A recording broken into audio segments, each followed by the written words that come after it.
Hi, I'm Kira Johnston, and if you're anything like me, you have probably tried to squeeze something in before you sat down to watch this video. In fact, you might not have even sat down yet, and you may be even planning to scoot off before the video ends.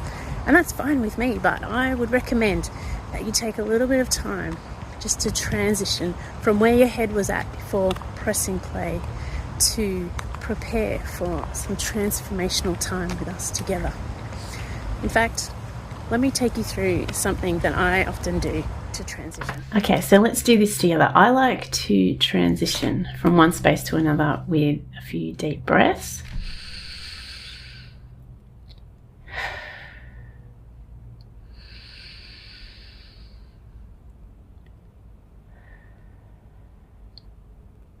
And I like to put my feet firmly on the ground.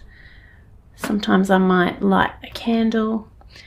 I often will find an object lying around that reminds me of something peaceful. So I have sitting here a park bench. This reminds me of sitting in the park and just resting and taking in the nature around. Sometimes I can even smell the flowers and hear the birds singing. Anything that gives you that sense of rest and being present. I think I'm ready. How about you? In supervision sessions, I like to check in with my clients, and they'll often come with a conversation or an event or something that's going on in their world that they really want to talk about. So we want to spend most of our time focusing on that area. We don't want our conversation to get too sidetracked with the surface level conversation. But I do like to check in. So I'm going to take you through a checking in modality that I use sometimes. But you will need a piece of paper. And hopefully you've got something within reach and some pencils, some colored pencils. That would be good. I'll get you to take that piece of paper and I want you to draw 3 circles. And circle number 1, you can label ministry/work. Circle number 2, you can label personal. And circle number 3, you can label spiritual. And so this is called the traffic light check-in. And just as on a traffic light, you have the red, the orange, and the green colors. What you do is you color in each of those circles with the color that represents how you're feeling in that area of your life, in your ministry or work. Are you feeling like everything's going really well? There's no hiccups at the moment. It's a green light. It's a green light. Maybe in your personal life, you might have some stresses going on. You know, different family members might be sick, or you have difficult decisions that you're making in that area of your life. So that might be red. That might be weighing on you quite a lot right now. And in the third circle, which is this one, spiritual, you can maybe that's an orange color. Maybe things aren't amazing, but there's not a terrible connection between you and God. Your spiritual life is just sort of there, maybe, and that would be an orange color. So have a think about that. I'll give you some time to color in those circles and take a few moments to reflect.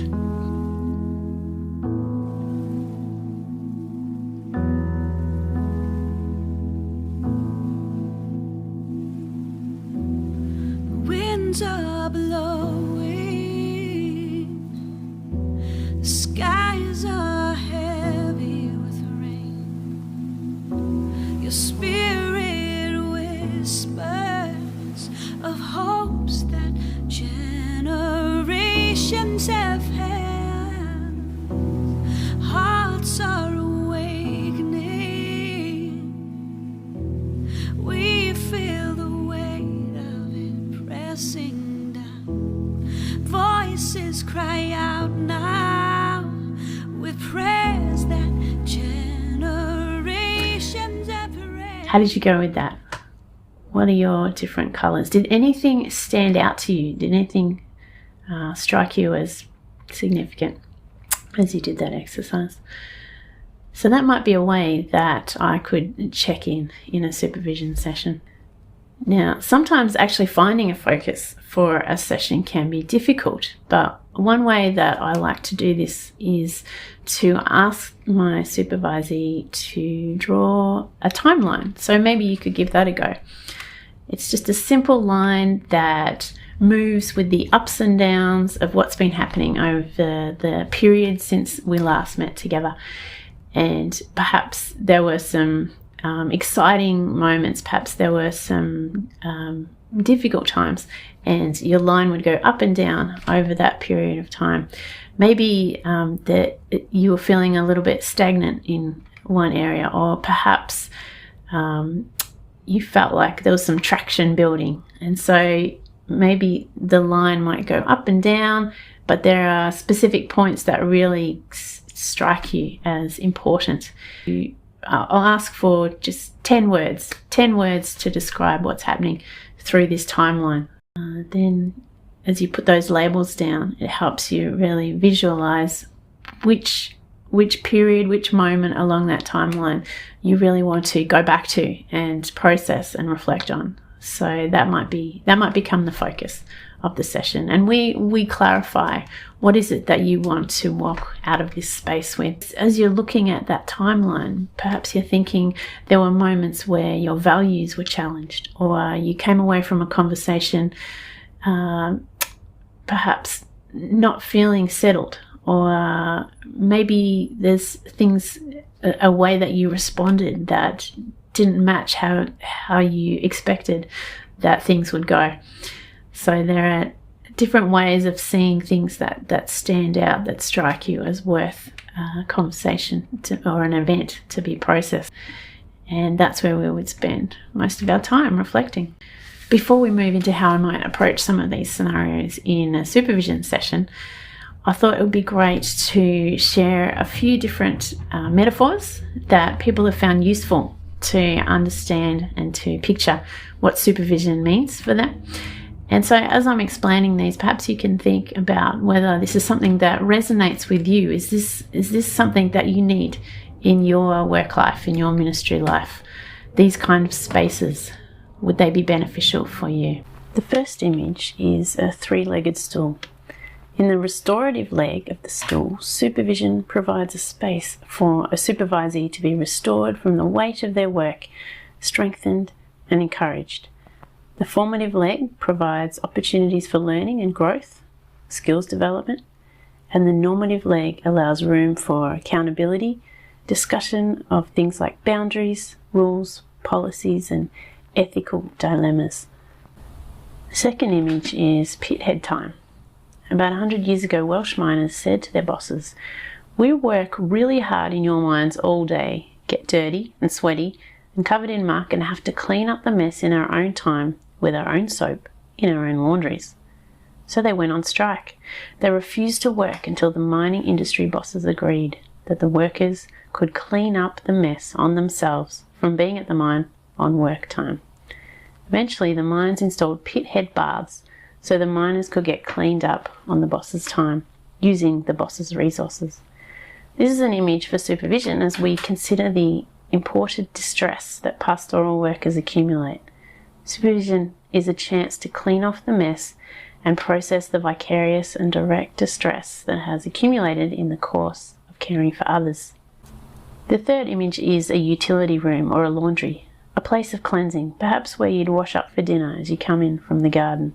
It's a place where you put away and prepare for what's next, oiling the tools and putting them away. It's often the room at the back of the house, the place where you enter when you've been doing the work in the garden. Another image is found in the common kitchen chair, a vision of hospitality, welcoming, warm, inviting, accepting. Growing up on a farm, this image reminds me of my parents, always ready to boil the kettle as people regularly dropped in for visits and sat at the table. The chair is an invitation to talk and listen to. Sometimes a hug or a band-aid given for the one on the chair. Supervision is a healing alliance assisting the ministry worker to recover self when their soul has become lost in their role, as Parker Palmer puts it. The next image is that of the First Nations songlines. The songlines reflect on stories of significance, interpreting the current context in the light of received traditions. As a metaphor for supervision, the songlines remind us of the aim of supervision to connect the past and future with the present. Another image of supervision comes from rally car driving. One must look back to look forward, using rear mirrors. In muddy terrain, when it's really slippery, you might need to turn right to go left. Perhaps you can think of a time in ministry when the way forward seemed like a sideways step, or even a step in the wrong direction. Another image is that of the folk or jazz musician who knows well the joy of having space to jam with friends without the pressure of an audience or recording studio fees increasing with every tick of the clock. A private jam with one's friends gives space to experiment, to remember what's fun, and safely try out things that might not work. Improvisation is a good metaphor for supervision. An image that speaks to me is of supervision as scaffolding. There's a lot of building going on in our street, and I see the safety in the workers having a place to stand and rest their tools. They're able to build, work creatively, and reach difficult places because of the support structure around them. Our final image is a megaphone or a microphone being passed to different voices in the story that's brought. What are the differences in perspective that each voice brings? Are some voices louder than others? Are some given more airtime than others? Are there some voices which seem silent? What or who has silenced them? Is God's voice aligned or bringing a different perspective again? How does prioritising the voices differently bring fresh insight to the pastoral workers? As you've listened to these images, which ones resonated with you? Which ones feel comfortable? And which ones are less comfortable? Together, you and I can discern which approaches will be most beneficial for the ways in which you work. When we've established the conversation or the event or the concept that you're wanting to process and reflect on during our session, I might choose an exercise like the 6-shape supervision session.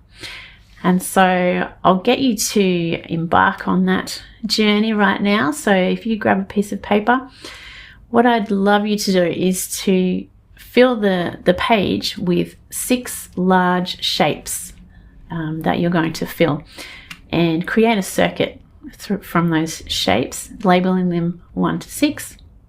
For number 1, allow the focus of your question or concern to come to mind.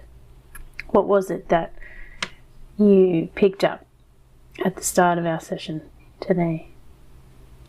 In this first shape, make an image of perhaps the person that you were talking to, the group, the team, maybe the organisation.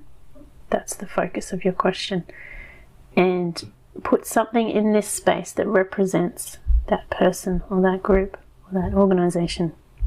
As we move through these shapes, and I prompt you with suggestions, be creative with it. The power is in tapping perspectives and input from sources you wouldn't naturally draw on. So instead of just writing a person's name, you might think about an aspect of their character or an object that represents the organisation you're working for. Maybe you'll choose a bright colour or a shape with jagged edges. As you can see, I've drawn a jug of water. In an actual session, I'd be asking you questions about your picture, anything I notice or that makes me wonder, and I would encourage you to be doing the same. I'll give you some time to reflect on this and fill shape number 1.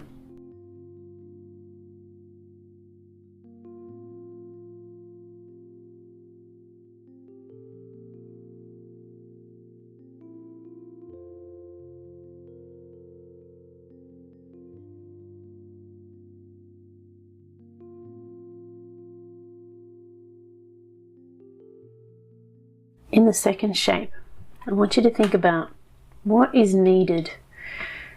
Perhaps there's a goal to the work, or an intention, or a destination. Maybe there's a problem to be faced, something to be tackled, to be solved. In this space, I want you to make an image of this goal or this problem that you're working on.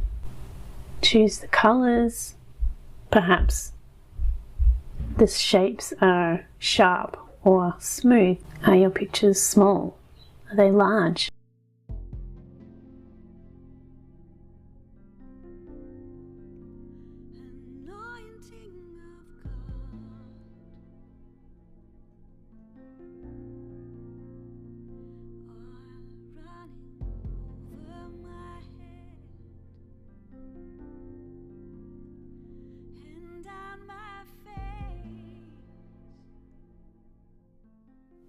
When we move to the third shape, I want you to ask yourself, what gets in the way of achieving this goal? This is the obstacle. This might refer to something organisational or cultural. It might be interpersonal, systemic. Maybe the obstacle is something internal, something inside of you. I want you to make an image of the obstacle. And if needed, you could add a word or a phrase. In this way, we're tapping into things that might not otherwise be expressed. You'll see here that I've actually drawn a picture of a graph to represent the obstacle that I was facing.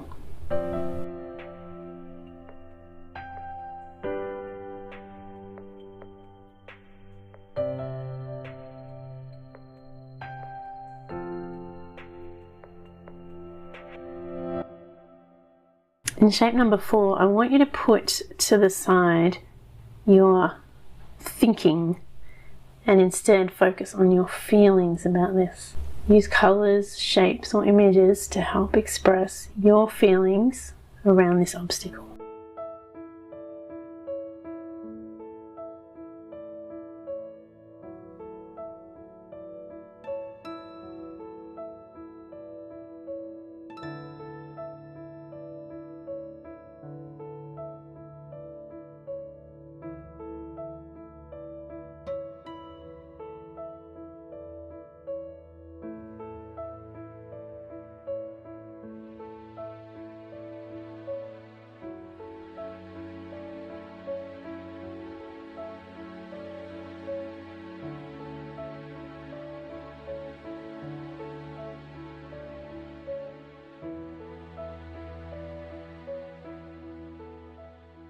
In the 5th shape, I want you to think again. This time you're reflecting on what you know about the situation. What are the causes and the contexts of the situation you're dealing with? There might be some insights you can draw from things you've learnt from psychology, or perhaps something historical. Maybe there's something in the organisational setting that you can write in this space. Something about the wider social context or political context. Maybe there's something about yourself that you could represent. I want you to reflect here on any wisdom others have already shared with you in regards to this, or any knowledge that you have from other fields or other areas of your life. Perhaps pastoral care isn't your only role. Maybe you have a part-time job, or maybe you studied in a different field. You can draw on knowledge that you've acquired from those areas. Maybe it's something relational you've learnt from your family. Maybe there's something you need to investigate going forward. Allowing yourself to become aware of what you already know and finding a way to mark this on the page. If it's difficult to draw, you can use words.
When we get to the 6th shape, we look back on the process. We look at what's in the 5 shapes. When you look at shape number 1, I want you to somehow embody what you've got in that shape. Maybe you could do a movement or make a sound. Move on to shape number 2 and do the same thing. Find a physical way of representing what you have in that space. What posture would you sit in representing that goal? What movement would you make? Number 3, again, pick something physical to represent what's happening in that space. What physical movement would you make? What shape could you sit in? What sound represents the obstacle? When you get to number 4, how would you express these feelings? Is it frustration? Maybe there's a phrase that represents what you're feeling. Again, in number 5, look at all the wisdom that you've added into this space. Maybe the posture that you began with, you can change that posture. Maybe your posture was one of frustration and fear. Maybe as you think about the knowledge that you have, the wisdom that you have, there's a sense of confidence of standing up tall, holding your head high. As you've been going through these shapes, you've been on a journey of exploration and reflection. You've identified the focus, the goal, what's in the way, how you feel, and what you know. In this 6th space, I want you to make an image of a next step. After reflecting on all these different things, what could you put in this space? How could you represent moving forward?